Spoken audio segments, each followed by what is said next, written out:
विघ्नहर्ता श्री गणेश, श्री गणेश, श्री गणेश। अरे ये अपने शरीर से उत्पन्न कर ये कैसे भयावह कीट भेज रहे हैं मेरी ओर।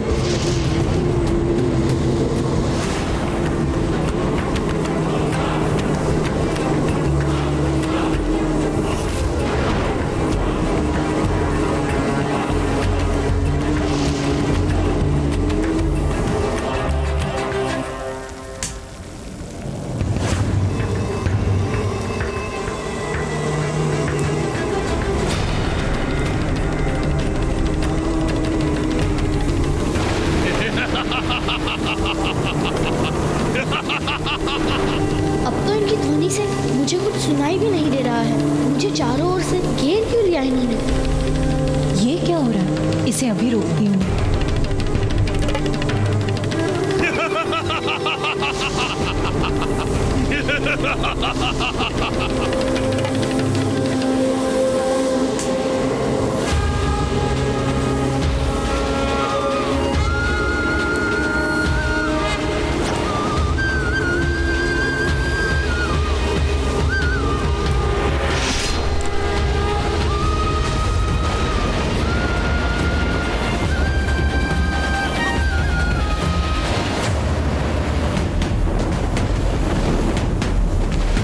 दिव्य प्रकाश कहां से आया जिसने मेरे मृत्यु के पाश के प्रहार को भी विफल कर दिया?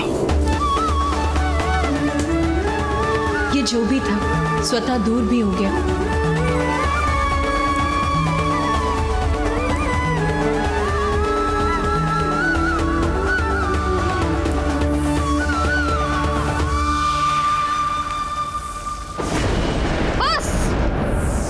मृत्यु भी मुझसे पराजित हो गई।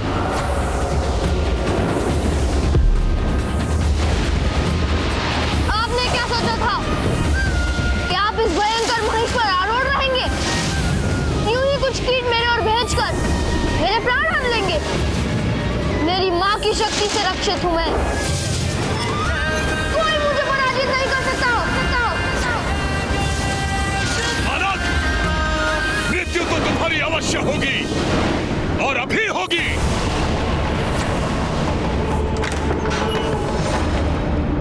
नारद भयभीत, माता पार्वती के पुत्र ने कैलाश में उत्पात मचाया हुआ है प्रभु। ज्ञात है मुझे देवर्षि नारद, किंतु स्थिति इतनी बिगड़ी कैसे? क्या कहूं नारायण, ये सब कुछ शनिदेव के कारण हुआ है। उन्होंने डाली बालक पे दृष्टि और हिला डाली सारी सृष्टि। उसी कारण बालक की उद्दंडता इतनी बढ़ गई है कि समस्त देवताओं के लिए संकट उत्पन्न कर रहा है प्रभु। किंतु देवर्षि, जो शनिदेव कहीं जाते ही नहीं, वो कैलाश गए ही क्यों? उसकी प्रेरणा उन्होंने कहां से प्राप्त की? समस्त देवलोक आनंद पा रहा है उसे देखकर, केवल आप ही वंचित रह गए उसे ना देखकर। बताइए देवर्षि, आप मौन क्यों खड़े हैं? क्योंकि यदि उनके पुत्र का कुछ भी अहित हुआ तो देवी पार्वती का क्रोध अपने चरम पर होगा और तब स्वयं भोलेनाथ के लिए भी उसे रोकना अत्यंत कठिन होगा। और यदि उन्होंने आपको अपना दोषी पाया तो आप उनके भयंकर दंड के भागी बनेंगे।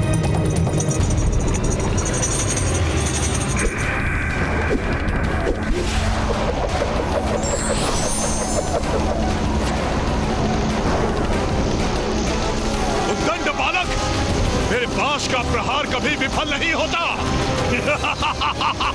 ओह, इन्होंने तो बांध लिया मुझे। अब तुम्हें मेरी शक्ति का ज्ञान होगा बालक।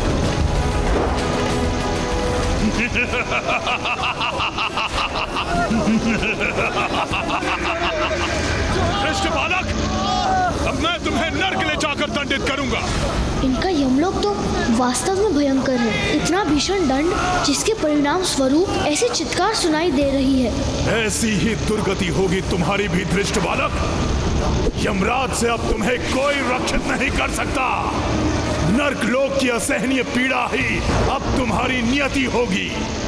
अरे ये क्या हो रहा है? ये तो मुझे अपने भीतर खींच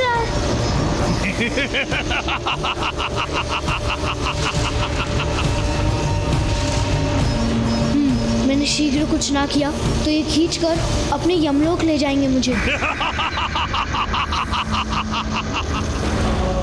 इनके पास में बंधा रहकर वाष्प बनकर उड़ जाऊंगा। कितना भयंकर दृश्य है ये बालक यमराज का दंड कैसे सहेगा?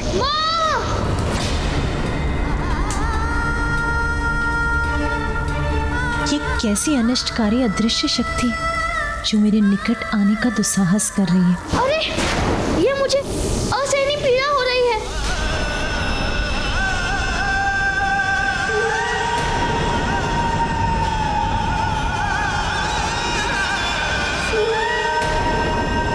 ये कौन सी शक्ति है जो इस आकृति के रूप में यहाँ उत्पन्न हो रही है? क्या इसे अपने विनाश का भय नहीं है?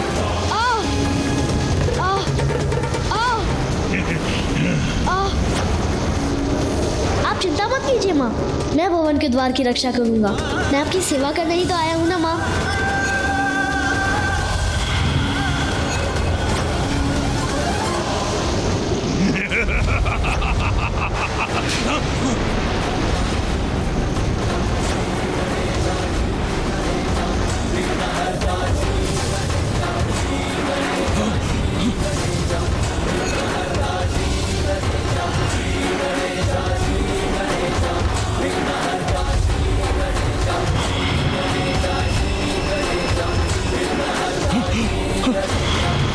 मैं यमराज के यमलोक को भी नष्ट कर दूंगा।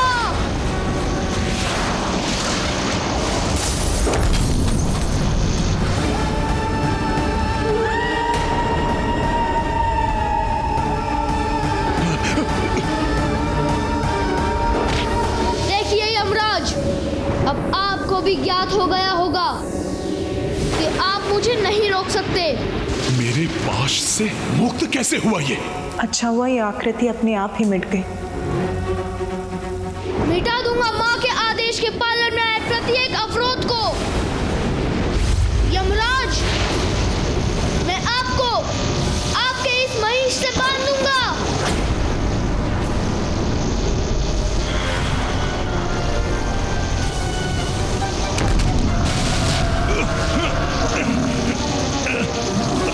ऊर्जा तो मुझे ही घेर रही है।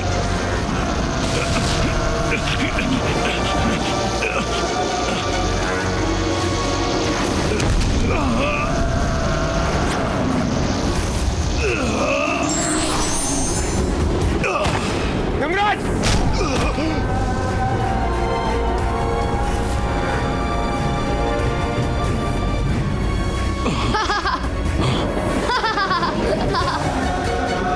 ये कैसे संभव है? मैं यमराज हूँ, आत्माओं को बंधन में बांधता हूँ, और इस बालक ने तो मुझे पराजित कर दिया। यमराज को भी पराजित करने वाले इस असाधारण बालक से हमारी रक्षा कौन कर सकता है? अब इससे मुक्त होने का कोई और उपाय सोचना ही होगा। इस समस्या का एक ही समाधान है सूर्यदेव। भोलेनाथ अपने ध्यान में विलीन है, इसलिए हमें श्रीहरि विष्णु से गुहार लगानी होगी। हे विष्णुदेव, हे ब्रह्मदेव, हमारी रक्षा कीजिए। ये बालक हम देवताओं की प्रतिष्ठा को धूल धूसरित कर रहा है। हमारी रक्षा कीजिए प्रभु। हे श्री विष्णु, हमारी सहायता कीजिए प्रभु। शांताकारं भुजगशयनं पद्मनाभं सुरेशं विश्वाकारं गगनसदृशं मेघवर्णं शुभांगं लक्ष्मीकांतं कमलनयनं। प्रणाम विष्णुदेव। अब तो आपको ही कुछ करना होगा, अन्यथा प्रलय हो जाएगी। महादेव तो ध्यान में मग्न हैं। आपको उनका ध्यान भंग किए बिना ही संसार को इस संकट से उबारना होगा। उचित है ब्रह्मदेव, मैं इस बालक को समझाने का प्रयास करूंगा। उसे महादेव का उचित परिचय देकर इस अनर्थकारी युद्ध को रोक दूंगा। मैं भी आपके साथ चलता हूँ विष्णुदेव, तो हमें और विलंब नहीं करना चाहिए। चलिए प्रभु।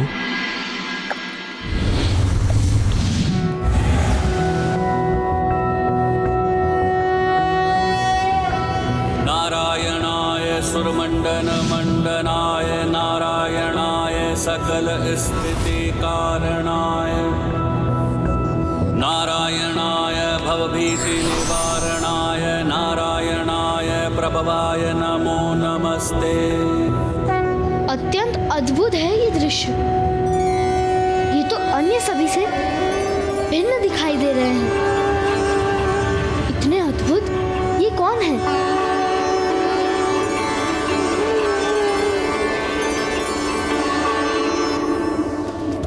मुझे एक ऐसी संतान का वरदान दीजिए जो ब्रह्मदेव की तरह ज्ञानी हो, आप ही की तरह तेजस्वी और निपुण, और मेरे स्वामी शिव शंकर के समान निर्मल और स्नेही। और ये श्वेत पक्षी पर ये 4 मुख वाले कौन हैं? ये दोनों क्या करने आए हैं यहाँ? ये दोनों कोई साधारण देवता तो नहीं प्रतीत होते हैं। संभव है मुझे इनसे और भी भीषण युद्ध करना होगा। कितना अनुपम सौंदर्य है देवी पार्वती के पुत्र का। अत्यंत आकर्षक और मन भावन है इसका रूप। मेरी कल्पना से कहीं अधिक सुंदर हो तुम। ये तो मेरी प्रशंसा कर रहे हैं। कल्याण हो पुत्र। तुम्हारे अनुपम व्यक्तित्व में ज्ञान और शक्ति दोनों का समावेश होगा। स्वयं शिव और शक्ति के समान। कितना शांत, मधुर और करण पर ये स्वर है इनका। इनसे मेरा कोई पूर्व परिचय है, ऐसा क्यों लग रहा है मुझे?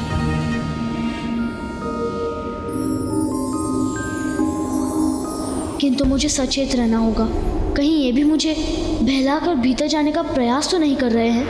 कितना अच्छा होता यदि तुम अपना अहंकार त्याग कर स्वयं को पहचान पाते, ये जान पाते कि महादेव कौन है जिन्हें तुम रोक रहे हो। अच्छा, अब समझा कि आप मुझे इतने आशीष क्यों दे रहे थे। बालक समझकर मुझे अपनी प्रशंसा से बहलाने का प्रयास कर रहे हैं।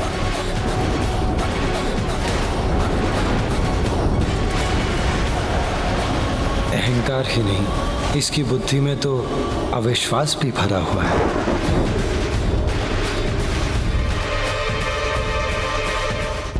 बालक, जो तुम कर रहे हो उसका कोई ना कोई कारण तो तुम्हारे पास अवश्य होगा, किंतु महादेव को भीतर जाने से रोकना उचित नहीं है। उन्हें जाने दो। बस बस बस।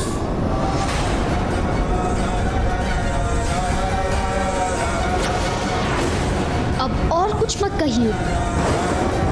मैं क्या कर रहा हूँ और उसका क्या कारण है, मैं आपको क्यों बताऊं?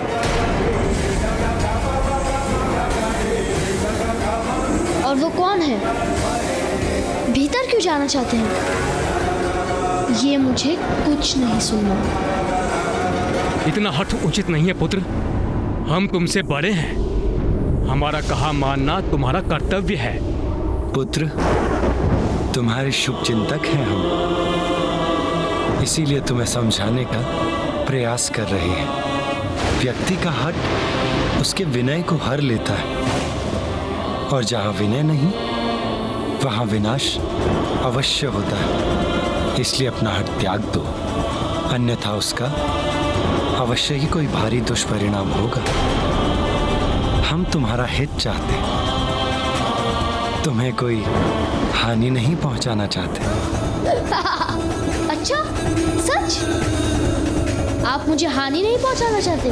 तो फिर ये और इनके पशु क्या मुझसे मनोरंजन के लिए युद्ध कर रहे थे? नहीं पुत्र, युद्ध से कहाँ किसी का हित होता है। युद्ध तो सदैव बुराई का अंत करने का अंतिम उपाय होता है, किंतु युद्ध तो व्यक्ति को अपने भीतर बसे अहंकार और क्रोध से करना चाहिए। यदि सभी ऐसा करें तो युद्ध स्वतः ही टल जाएगा। और यदि तुम भी अपनी बातों से मुझे भ्रमित मत कीजिए।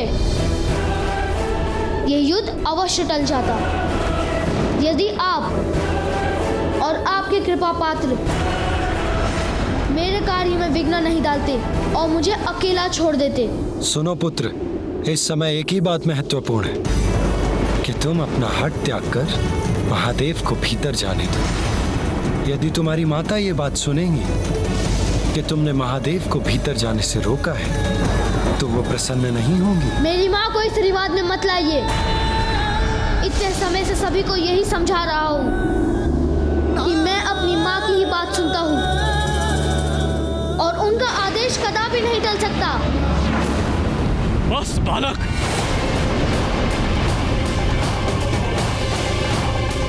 ब्रह्मदेव शांत हो जाइए। मुझे विश्वास है कि हम इस बालक को उचित आचरण पर लाने में अवश्य सफल होंगे। सफल होंगे? किंतु कैसे श्री हरि विष्णुदेव? ब्रह्मदेव, विष्णुदेव, कौन है आप? मैं नहीं जानता। बहुत सुन चुका। कितनी बार एक ही बात दोहरानी होगी? कदाचित आप ऐसे नहीं जाने वाले। मुझे ये उचित पाठ पढ़ाकर आपको भी लौटाना होगा।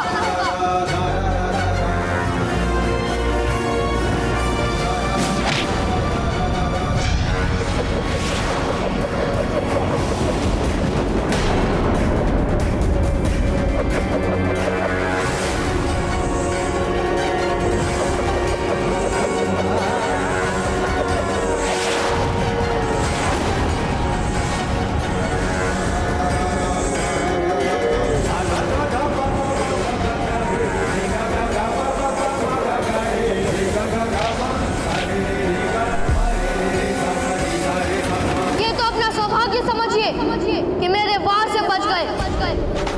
इससे पूर्व कि मैं आपको क्षति पहुंचाऊं, चले जाइए यहाँ से।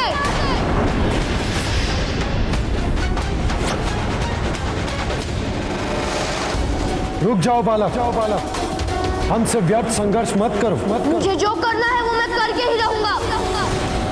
इससे पूर्व कि मैं अपनी माँ की आज्ञा का पालन करने के लिए इन देवताओं के समान आपसे भी युद्ध कर आपको पराजित कर दूं। चले जाइए यहाँ से। इस बालक का हठ इसका विवेक हर रहा है, इसीलिए हमारा भी अपमान कर रहा है।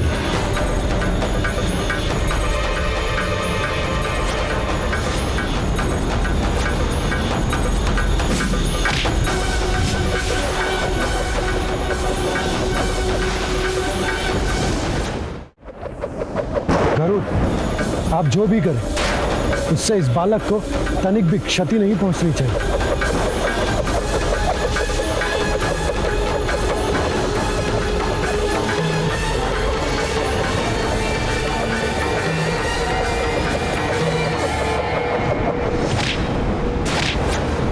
ये बालक क्यों नहीं समझ रहा है कि स्थिति अब नियंत्रण के बाहर जा रही है। मैं भी देखता हूँ मुझसे आपकी रक्षा कौन करता है।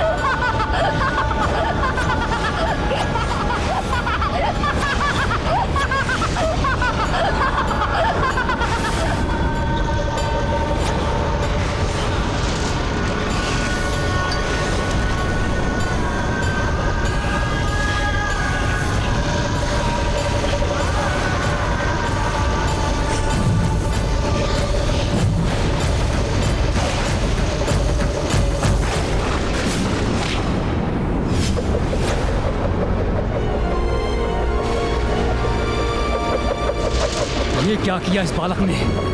अपने दंड से मुझ पर ही वार कर दिया।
रूप लेकर मुझे भयभीत करना चाहते हैं ये, किंतु उसमें सफल नहीं होंगे।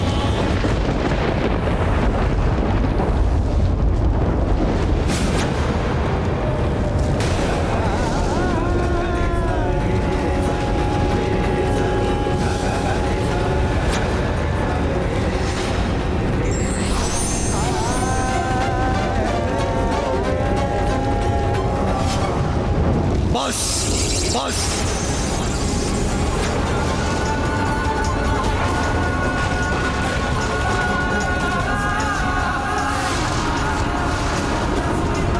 अब तुम्हारी उद्दंडता की अति हो चुकी है।